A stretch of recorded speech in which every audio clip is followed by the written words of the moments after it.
SME Advice is brought to you by BT Open World and is here to ask the questions, give information and offer practical advice to move your business forward. We're here to help you consider new ways of working and sharing better business practice. And this week, SME Advice takes a look at team building and how it could benefit your company. We spoke to Mick Miles, a managing partner at Elite Associates, a team building expert with over 30 years experience as a consultant, a manager and a personnel trainer. We take teams out on the river in a lovely boat, or boats, depending on the number, and we have fun, but we have a lot of learning for teams and a lot of development for teams. Part of the team building is the serious side of it. Afterwards we'll come back to the classroom and say, okay, well, what did the skipper do? What was the role of the skipper on the boat? And we then relate the skipper's role to the manager's role or the supervisor in the workplace. And what we'll ask them to say is, look, what sort of questions would the skipper ask? And one of them would be, where are we now? Where do we want to get to? How are we going to get there? What's the best route? And these are exactly the questions that a manager or a supervisor or even a director of a company needs to ask and get answers to as part of their strategy plan. So we link the learning in the boat to the workplace, and it's very much real. You find that people don't work together. One person's pulling one rope and they're obstructing another person, as you'll see. So they actually need to work together as a team, because if they don't, they won't make the most of the wind, they won't be very efficient, and you can then relate the efficiency of sailing a boat to the efficiency of running a company. So they very much run alongside each other. Mick tells us more about team building, what it involves and how its benefits are far-reaching, extending from high management to all levels within the company. Well, much has been written about team building, and it means different things to different people. But I've been a member of a team, I've been a leader of a team, I've been involved with teams, observing teams, watching for a number of years. And for me, it's a process which enables a team to think collectively. They don't think for I, they think for we. And they are very much concerned about their own development and the team's development. So they pull together and work together and think together so that they are bonded as a team. The process of team building doesn't have to be linked just specifically to a team building event. It should be an ongoing process in the workplace, and that's the idea of a team building event. We can get people away from the environment, the work environment, and they can learn how to develop as a team and then take that back to the workplace where it continue. So it shouldn't be it's a means to an end and not simply the end. It must carry on in the workplace. I think basically there are three levels of teams in a big company. You've got the strategic level, and these are the team who look at the strategic planning of the company. They're looking at the broad policies, they're looking at the strategic plan, and also they're employing the top people. So there's the strategic team. Then there's the management team, and their goal, if you like, their task is to transfer that strategic policy into operation. So they have to get broad plans and manage the tasks and manage the people. And then there's the work team. Their task, quite simply, is to transfer the teams into action to make the task work. So we know that good teams are well balanced, they value each other and they have clear methods of communication. But just how beneficial can team building be to small and medium-sized enterprises? It can do a lot actually for a small or medium-sized, because they don't have the luxury as a big company would of having the three levels, the three teams I've mentioned. The strategic team and the management team are often one. The directors or the owner of the company is often the management team, and often is on the shop floor as well. Then of course they've got the second level, which is the work team themselves. So they don't have the benefit of the three levels. Also, they don't have so many staff to choose from. They've got a smaller workforce, and often that workforce has got to do two functions. So one person has to perform two functions, whereas with a larger company they can employ two people just to perform one function each. So they've got to be far more careful in who they select for the role. And what will often happen is a company will choose a person who they believe to be the person for the job. Their specification is very good, their track record is very good, and they appear to be an excellent person. But the idea is to be a person that will mix up with other people, will form a team. It's a bit like a football team. It's very good having a star player, and you can have 11 star players in a football team, but if they don't play together on the field as a team, then they're not very efficient. And this is what a small to medium-sized company's got to do. They've got to pick a team that will blend in with others, not simply the fact they're very good at their job, but can they work with others? Can they work as a team rather than an individual? The other thing about a small to medium-sized company is that they don't have the benefit of a training department, somebody that can come along and help them train and develop as a team. And this is where a team building event comes in, because an expert can go in and help them away from the workplace where they feel more comfortable perhaps and decide and discuss how they're performing as a team and how they want to move forward. So that's the benefit of a team building event. An expert can go in and do that. Mick tells us more about the long-term benefits of strong collaboration and good team dynamics, and what improvements will become clear once you've implemented them within your company. Improvements will be apparent. Recruiting and training people is a very expensive and time-consuming business. And by having a contented workforce, which is what you get when a team is performing well, that team won't want to leave. They remain loyal to the company. So you don't have to carry on recruiting and training people. That company will stay with the same workforce. Corporations must remain competitive. And to remain competitive in today's workforce, they have to move with the times, change. And managing change is not one of the easiest tasks for companies to do or for managers to do. But a loyal workforce, a committed team, will be ready to change because they can see the need for it and they want to change with it because they're happy and they're contented and they're thinking not as I but as we. And therefore again they'll change with the times. So, how do you know if you're a company in need of reviewing team communication and understanding? Well, we found out which companies benefit most from team building and how to assess if you need to improve interpersonal relations in your company. I would recommend team building to all companies, but particularly for small companies. They don't have the benefit of a number of people to employ in the various tasks that they need. So they've got to be very selective in the people that they use. Also, they haven't got the benefits, say, of a training department. They haven't got the resources that a large company has. So they've got to make sure that they get the right person for the right job. Also, you don't know what you don't know.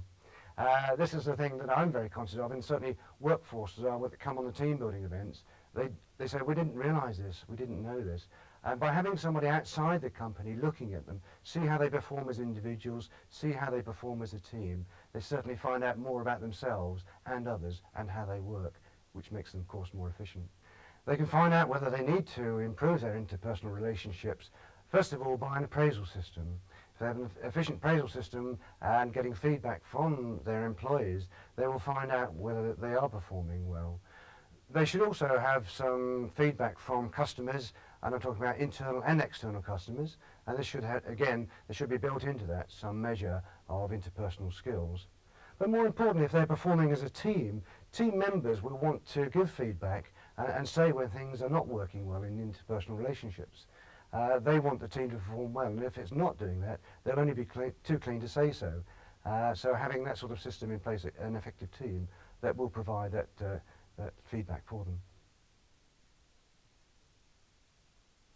The benefits of a team-building day extend far beyond improving company relations. Not only do these away days reaffirm corporate objectives and give you a better understanding of how your company functions, but they also provide an opportunity for troubleshooting, everything from stress to neuro-linguistic programming. Mick tells us more. There are so many issues that team building can assist with, and we always look to see what a client needs, what issues they want to cover on the particular team building event. So we make sure we cover those. I mean, things such as time management, resource management, finance, budgeting, creative lateral thinking, decision making, neuro-linguistic programming, stress, dealing with interpersonal relationships, what effect they have on others, even equal opportunities, you know, well, let's get the girlie to do that. These sort of things often come out in team building events which people hadn't planned for, but they certainly come out and can be dealt with in a safe environment. So there are so many issues that can come out, it's endless really. Corporate away days can assist with stress, and they certainly assist, but it's not a cure. We have fun team building days where people have a great time, wind down, get rid of the stress that's there, but we're only dealing with the symptoms. What we try and find out is what is causing the stress in the first place, because if you deal with the symptoms, they'll come back when they go back to the workforce. So our team building events will be looking at why are these developing? What's the cause of the problem in the first place? And then get the team themselves to work out how they can overcome these causes of the stress so that when they go back to the workplace, changes can be made and they won't come back with the stress.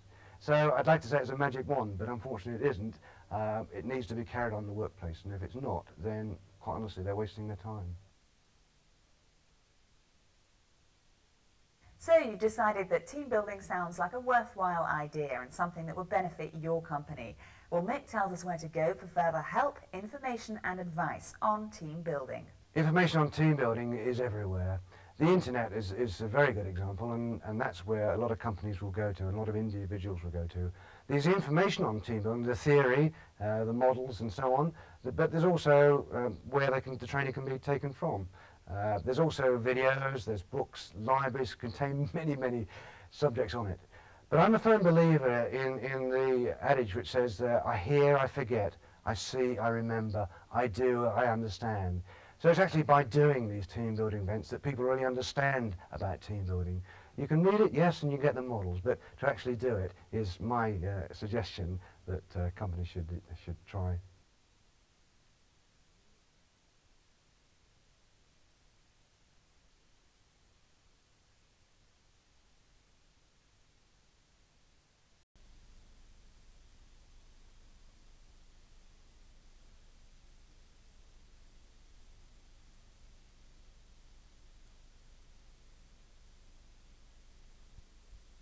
Go through it again until he's learned them all correctly. Oh, no, I'm not going to kill that man. You mean I got to keep going up with the scale? No, sir, he's already there. I'm not going to give him 450 volts. The experiment requires that you I know it continue. does, but that man is hollering in there, sir. As I said before, although the shocks may be painful, Yeah, they're but not I mean, dangerous. he's yelling in there. Start with blue, please, at the top of the page. Continue, please, teacher. What I told him, we're going over it again? No, just go ahead. Blue, boy, girl, grass, hat. Correct. Nice. Day, sky, job, chair.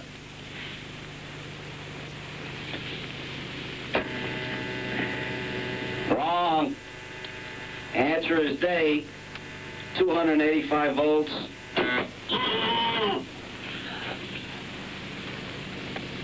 Continue, please. Fat. Man, lady, tub, neck.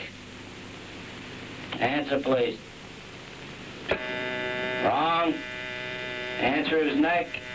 300 volts. I absolutely refuse to answer anymore. Get me out of here. You can't hold me here. Get me out. Get me out of here. Continue. The next word is green, please. Green, grass, hat, ink, apple.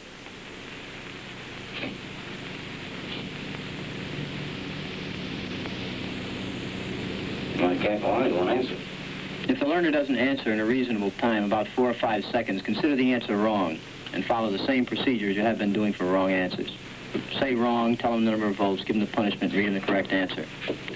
Oh, man. Continue, please. Green, grass, hat, ink, apple. Answer, please.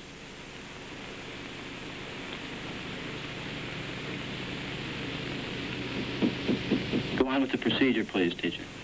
315 volts, the answer is ink.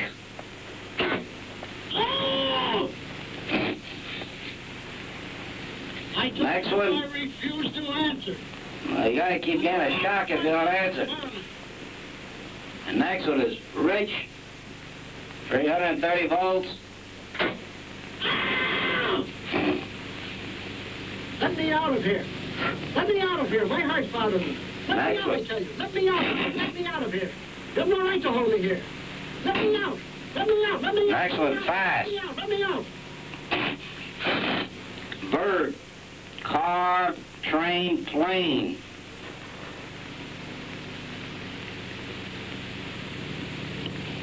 Go on, please, with the procedure. Please answer.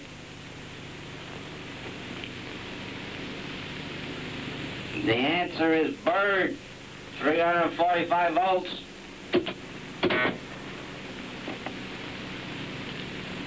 Blunt, Knife, stick, word, arrow.